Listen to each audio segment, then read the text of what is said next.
I just saw a picture of a man that single-handedly made me quit acting without even knowing it. Wayeyedwa Nkosi yami engabambisene namuntu. He recently just trended. It wasn't like a big deal trending, but nje bekuyinto engatheni, it was like subtle trending.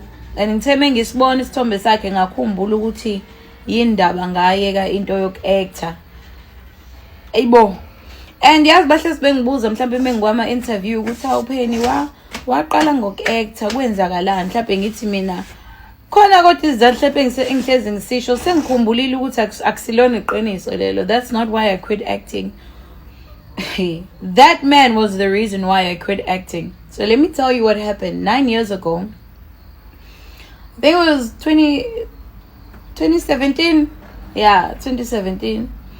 2017, 2018, if you've been on my page, you'll know ukuthi ngangithanda indaba yoku-act. Ngiyacela just nje ngamabomu ukuthi you've been on my page long enough and wakwangibona kulama stages la ngisafela koZalo, launching my acting career. I even went to school for acting. Ngiphinde ngibamba my workshops for attend my workshops oku-actor ko Durban Actors Studio. Kusekhona Durban Actors Studio lapha ngaseShaka Marine. Kwaze kwaba khona i-competition, I think nge-lockdown kwathiwa silingisele uMangcobo esakuZalo. Mfethu nami ngayenza leyanto. Ngagcina sengiyibona sengikwi-set yoZalo phela kuthiwa mesifika laphana sibona ukuthi izinto zenziwa kanjani yabo behind the scenes.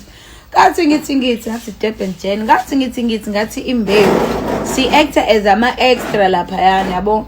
But mfethu ngangifuna kabi lento ye-acting, ngibambisene ne-radio ngala. So lwabhuti usekuubaba nje manje sikhohla kasekhehla lesana. So angazi nini kuphume iposter yokuthi kunama auditions oku-actor and ama-judge akhona waseGoli and ama-actors aziwayo. I think kwakhona i-director phakathi kube khona i-actor umuntu wesifazane naye-ke lo bhuti who is a big actor. Odlala nje kwenye ishow ya SABC2 engeke ngiyidalule kodwa ke esahluleka ngithe mengifike eGoli nganaka ukuthi siKZN sihlulekile ukubiza lela gama. Futhi ngizoyidalula thina sasithi umvango kanti umbango. So anyway, mfethu like ngaphatheka kabi because lo muntu ngikhule ngimbuka ngimhlonipha, but izinto indlela ezenzeka ngayo ngathi mengiphuma noma kwenzeka leyanto lwaphela nje mfethu uthando loku-actor lwaphela nya phindange ngazama. So what happened was kuphuma i-poster yokuthi kuzoba nama-auditions eThekwini, abantu abafisa ukungena into the acting industry abangene abasondele. So vele mina ngiya ngokuthi mfethu sengiyazi ukuthi ama-extra asebenza kanjani, ama-main characters asebenza kanjani, ngiyazi ukuthi sisifundwa kanjani i-script usitranslate kanjani. I know the little things that add on to your acting. You can act ngama-facials ungashongo lutho, ama-facial expressions, you can act ngokuphefumula yabo. So mfethu angimoshele lwababa. So kuphume lama audition ngihamba nobhuti wami kuSanele umngani wami, my best friend from high school, who turned into my brother. Sisondela kakhulu because siyayithanda i-acting. Mfethu ngosuku lokuqala hayi nathi sigibeleke manje mina ngiyahluleka ukuvuka. So sigcine siphume ngo7 mesifika laphana, it was past 7 8 sitshela ukuthi sifike early kanti eyibuso landa umudu line. Sagcine singa-auditionanga ke ngosuku lokuqala kodwa sagcine sifikile ngasesicabheni. So base beyasitshela ukuthi ngoba bese nila mase nifika ngakusasa ngicela ukuthi menifika nize ngaphambili yabo cause nini nigcinile. Sifike second day sifike ngabo past 6 still bese si late yabo.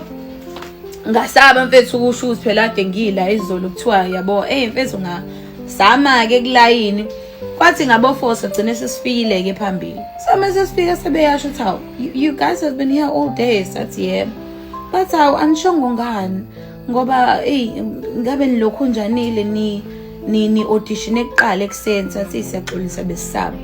So sa audition and they said you're through to the next round. We were excited. So kanti le QS kuyona izoshesha iphele. U-second round uqala vele sisakhona kwathi was audition. Za audition I think saphuma ngabo 8 sesigijimela ukuthi sikhave taxi ke manje ekhaya. MS audition ethiwa sifike futhi ngakusasa siqhubeke la sigcine khona sifike siqhubeke la sigcine khona. Ama audition kashesha phela ngabo 2. Sithi sisetaxini hayibo ku WhatsApp wami because manje after the second round khona iphepha obunikwa lona. Leli phepha obunikwa lona bubhala igama isibongo uhlalaphi bengisahlala eMlazi uhlalaphi inamba yakhe ithini hayi ngishiye konke lokho yabo ayibo akuphelanga nesikhathi singakanani ngithola uWhatsApp mfethu kanti manje menguthola lo WhatsApp it is this actor guy and I was starstruck man. I was shocked. I'm like, did he just personally contact me? Yebo engitshengisa usanele ngithi sanele nabo bengithinta bomhlawumbe nawe sebezokuthinta but yabo khona lento engizwa ukuthi no but this is off yabo ngoba muya kwama audition yabo you don't get directly contacted by judge ucontactwa production yabo so ngitshela ukuthi since judge mhlawumbe khona nesikhundla thizeni asiphethe maybe it's part of production angazi but I'm just excited mfethu ngingane nje mina I'm excited ukuthi yazini yeah ngiyaphopa ke manje you know I'm like this is me kickstarting my acting career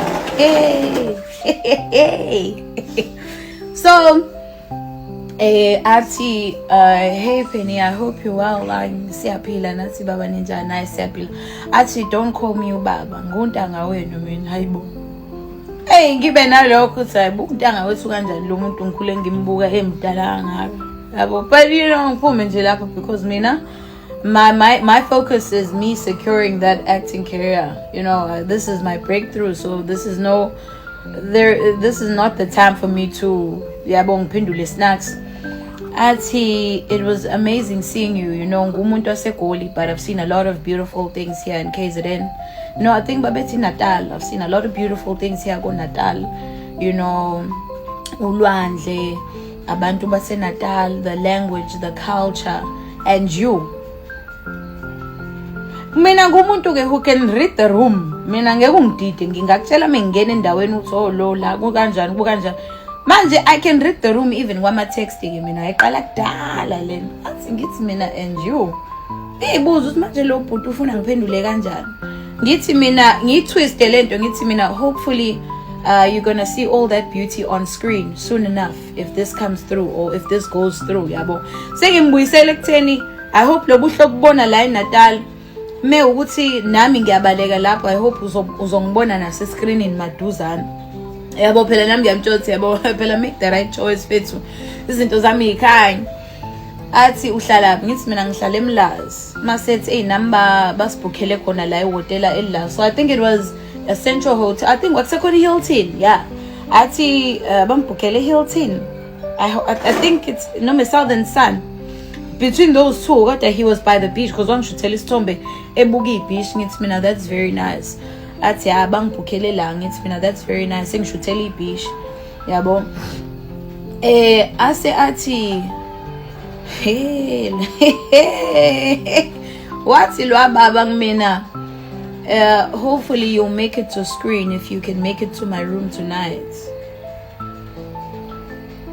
ngafunda kwezami ukuthi la kuthiwa wozovula imlenze ukuze uthole lo msebenzi mfethu ngiseteksini ebuyile eMlazi yathi idlule eMega City ngafunga ngagomela ukuthi indaba yokuactor never again ayibo that's why nje mfethu lo ababa ngibulalela iphupho lami lokuthi ngifuna ukuactor and ngabona ukuthi yabo imlenze yami ngivula la ngiyohlezi ngivula imlenze yami ukuze ngenze izinto noma ukuze izinto zami zenze ngashiya phansi and that's why I think kwangisiza kodwa that's why izinto zami ithe zathatha isikhathi eside ukuthi ikhanye noma ivuleke because I refuse ukuthi ngilale because the thing is masukhuluma nezingane nje osijwayele ukuzwe ezikoleni kuthiwa sambe sokhuluma nezingane masukhuluma nezingane zesikole ubatshela ukuthi wena ufike kanjani la khona uyothini so nje even with people coming in the industry abasha ngisho ngimina ngiyisengingekho kwi-acting industry but kulabo abangena kwi-industry muhlangana nomuntu othi kumele kwenziwe lento ukuze uthole lento shiya phansi